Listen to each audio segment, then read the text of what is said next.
beautiful, quiet, peaceful, serene. What's up, guys? Welcome back to another video. I'm sorry for breaking your ears off. I don't know what to do for intros these days. Oh, we've done a few track releases in our time now, haven't we? But welcome back. Today, we are going to be doing, I guess, another YouTuber track, if that makes sense. So you remember recently ReaperDoc has been collaborating with different track creators to then bring you tracks that fall under like a ReaperDoc tracks umbrella, but still made by individual track artists. I'm guessing for some sort of, I guess, more exposure to help increase just like traffic towards that track creator. And today we are mixing it up a little bit. It is not Reaper today, it is Exhibit instead. So Exhibit has collaborated today with Kells, and he's bringing us this, which is the EXC facility.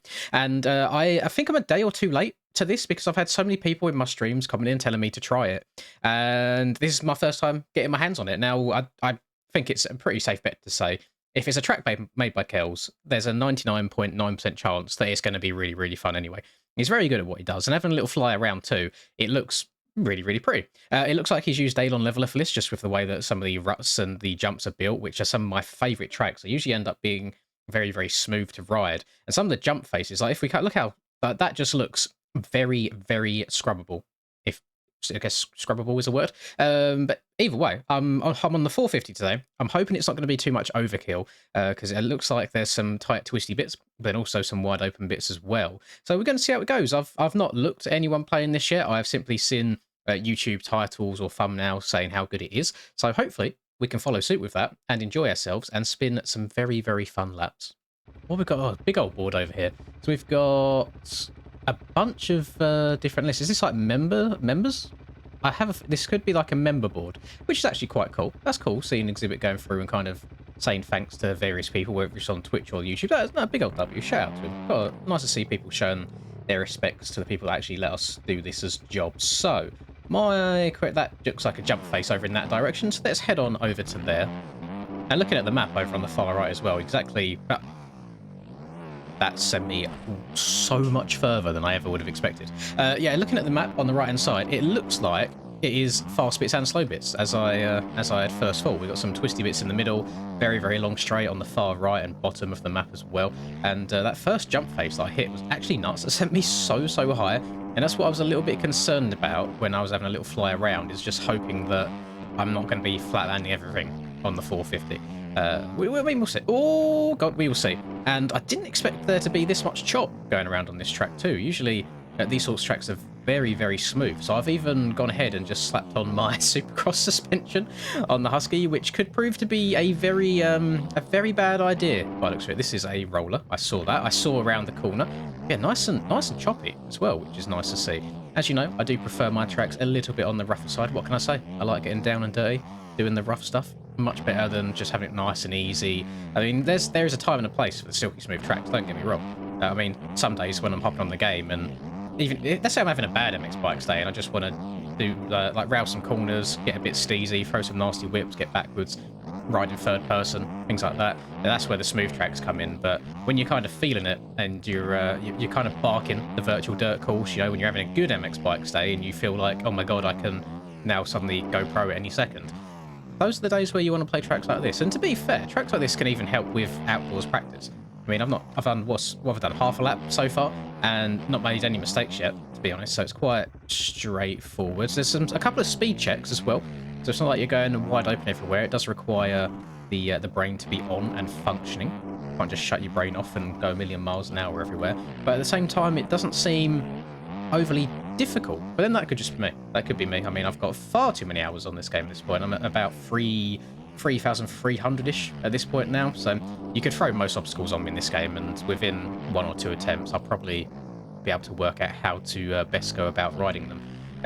Where I really struggle is trying to go at discussingly fast speeds for an entire like 30-minute outdoor race. And outdoors is coming up much quicker than I expected as well. I mean, we've got... Oh, please don't crash. Thank you. I think we've got, what was it, 3 more Supercross rounds? Maybe? Something like that. And then a week or so break, and then we're straight into outdoors. So I'm very excited this year. We've got a combination of Stony, JV, and Hell Machine working on the outdoor tracks. And it'll be nice to just to see what sort of quality we get compared to like the GPs, for example. Because yeah, using last year again, I've said it a million times. I wasn't the biggest fan of last year's tracks from a racing perspective. To hop on and run laps on, they were no problem at all. But from a racing perspective, I didn't really enjoy them too much. Found them a little bit one line. So that's kind of my biggest thing this year, is just hoping that we can get some more viable options. Because we're so fast right now on this game that you kind of like, the main line is obviously always going to be the main line. But even if you're, say, a second a lap faster than somebody else over the course of an entire lap, you're maybe looking at 0.1 in a corner that you're faster than somebody.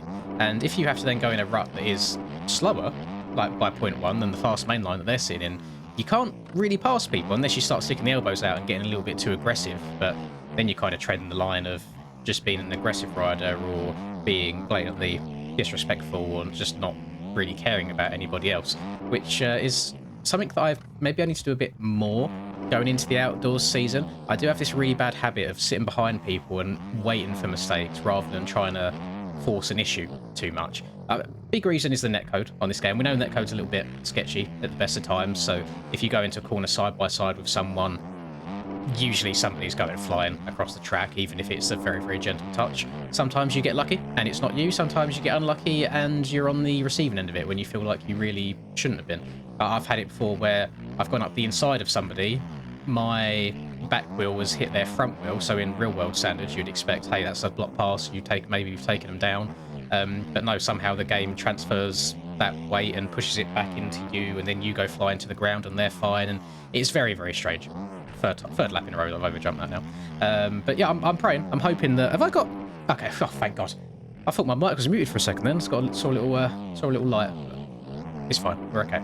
I am excited for it. No idea what bike I'm going to use, because I've been doing little bits of testing every single night on this Husky, and it might just be a supercross bike for me. Again, I really enjoy it indoors. The setup that I've been rocking since the start of the year feels really good in like whoops, in the smoother ruts. When you get the super, super deep choppy tracks, it struggles a little bit.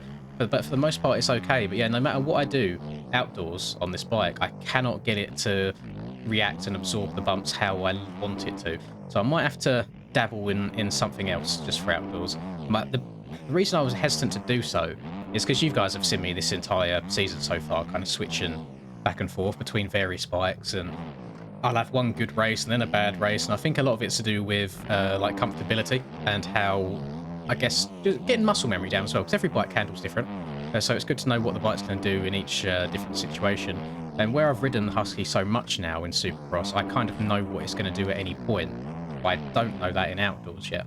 So if I can find something that's smoother and then just keep that as my outdoors bike, whether it's a Fantic, Yami, probably not going to be Husky, probably not going to be a KTM, and although I will lose out in the horsepower battle because everyone's going to be on KTMs. Suspension wise, I just don't vibe with it. I prefer something a lot softer, a lot more plush, something I can just be a lot smoother on, because I watch people's fast laps and people's GoPros, that's a bit cringe, isn't it? But you know, helmet cam, POVs, whatever you want to call them, that they do after the racing's done, when they go and set a lap time that's like 3 seconds quicker than anything in qualifying, and seeing how sketchy it looks and how much the bike's just freaking out underneath them, not a bit of me. I don't think I could control that. And to be fair, for the most part, they don't. They get one good lap out of it, and then that's it. Now, if they try to do those sorts of laps back to back, it'd be hella sketchy.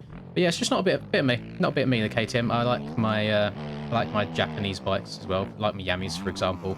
I wish the Honda was good. Honda was my baby last year outdoors. I really, really hope that there'd be an OEM update, but I don't think one's going to be coming, at least in the next season. Maybe for next year's Supercross, we shall see, but I don't think we're going to be getting one at all prior to this outdoors starting. So kind of have to work with what we're dealt. I don't think we're going to get like a traction update or anything like that. There's been no real murmurs. I guess work and development on it's kind of really slowed down since the whole hacking incident, which I understand. It's probably a massive loss of motivation for the OEM team to keep working on something when it just all gets taken and spread out between everybody before it's even done. So kind of sucks, but you know what, it is what it is. There's nothing I can do about that personally. You just have to run what you've brung and pray that you've brought enough. Everyone's in the same boat. We're all on the same bikes, and see how it goes. I imagine that the first few rounds of outdoors are going to be pretty stacked, as most first rounds are.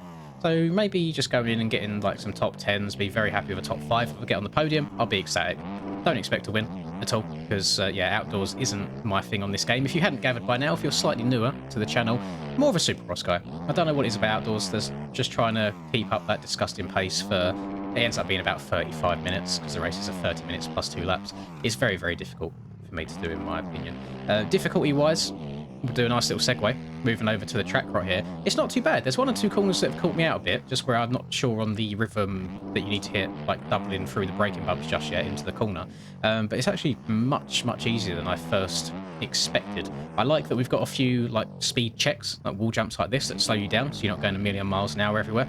Then the ruts are nice and easy. They lock you in very, very well. The jumps are a little bit on the smaller side, so maybe a 250 would be your weapon of choice if you was to just play this track a little bit more often. Just for me, for this one off, for a nice little preview video or review video, whichever you want to call these days. A 450 is absolutely a-okay. I just need to keep reminding myself every now and then just to check up a little bit, a little bit on the smoother side. I'm liking the colour of the on-track stuff. For me personally, the off-track is a little bit dreary. I'd like it to be a little bit brighter, but again, it looks like they're going for a certain time of year where it's a little bit darker, a little bit maybe dark greenish, brownish. I do like the vibrant colours, unfortunately. I guess it's because they work very well for YouTube and thumbnails, etc. So I'm probably going to crank that saturation to the max in the thumbnail. We'll see what I end up working with. But the jumps are very, very floaty. They're nice. Again, 450, bit overkill. So if you want to try and hit them at a reasonable speed without having to kind of shut off and time them too much, then 250 is going to be your way to go. But multiple line choices in the corners as well, which you absolutely love to see. And then just not like super, super different in terms of outdoor tracks, but it's nice to have one of these tracks that feels like they're nice and flowy in a fantasy track, but also having it a little bit on the rougher side. Because at the moment, I feel like we either get completely custom fantasy, but then 100 miles an hour everywhere and really, really smooth, or we get very strict replica and very, very rough. Don't really get any like rough fantasy tracks at all, so it is nice. It is a little bit unique and different in that way. I believe it's got 40 gates, so room for a full lobby. If ever I get around to doing some paid tracks on streams, I'm sure we can play it together at some point. I usually get moaned at as soon as I do a paid track, even if I've been streaming for 3 hours and every track's been free up to that point, and we do one paid one, people bite my head off for some reason. But maybe I just need to start ignoring that when it happens and just riding what I want to ride. But again, I said going into it, it's a Kells track. You know what you're getting. It's going to be good. It's going to be flowy, and he delivers as always. So big W all round, sir. I don't know what agreement they've got on there. Same as I'm not sure what like the Reaper's agreement is with various track creators. But someone did mention, it might have been Falcon mentioned in my stream, that he feels a kind of way of having someone else's name on a track that you've created. And I can kind of see where he's coming from there, because it does fall under Exhibit's name on the shop. But I don't know how much input Josh has had on this. I don't know if the track is his own idea and then Kells has put it together for him. I don't know if Josh has worked on building any of the track himself, or if it is all Kells. But either way, as long as they're happy with the agreement they've made, I don't think anyone else needs to complain about it at all. So it is what it is at the end of the day. And I'm not sure how I feel about these mashups. I mean, they're quite cool, and I'm guessing they are for exposure for the individual creators to then hopefully drive like shop sales and get more people playing them, and just getting more eyes on the tracks by having it under a YouTube umbrella, I guess. I might need to try and get in on that. I messaged Hell Machine before to see what he was up to these days, but he's getting ready for the outdoors season, starting to work on the track building for those. So he's a very, very busy man. So might have to see if I can reach out to 1 or 2 other people and see if we can bring any of my very outrageous ideas to life, because I'm not good enough, especially when it comes to elevation. I can make a supercross track, and that's basically it. But I don't think I'd want to stick to just normal outdoors tracks like we have been getting. I think I'd want to mix things up and just try and go as unique as possible, even maybe down the enduro route at some point. But we shall see. We'll see what the future holds for us. Stay tuned, I guess. Watch this space, maybe. If you have any sort of like wild and out there track suggestions that you want to see, then by all means throw them down below, because it hasn't got to go through me. It can go through various track creators. I know we've got a few of them that watch these videos, and it can give them some inspiration on things to create. So by all means, leave it and see what comes out on MXB Mods or the shop in the near future. And I'm a little bit worried, actually. I just looked across at my recording. I usually see roughly how long I've been going for. I've only been going for 14 minutes. But I feel like I've been waffling for about 20 or 30. I don't really have much else input to give on this one, I'm afraid. It's just a solid, all-round fun track. I've crashed a bunch of times, I realise that.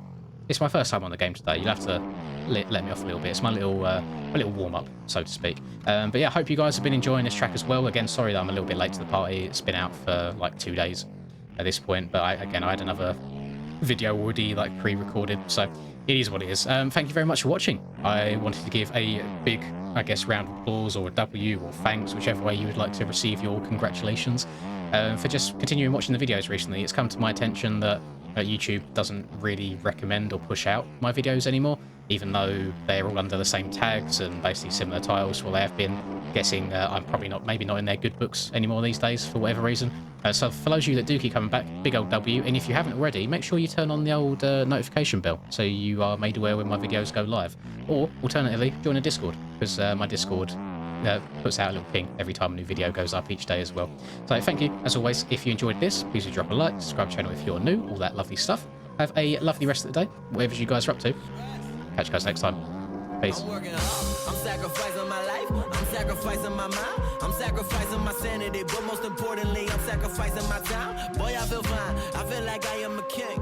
Honestly, I can't complain. Even with faith that's the size of a grain of some salt, I will still move a mountain and do what I want. I got salt to beat with my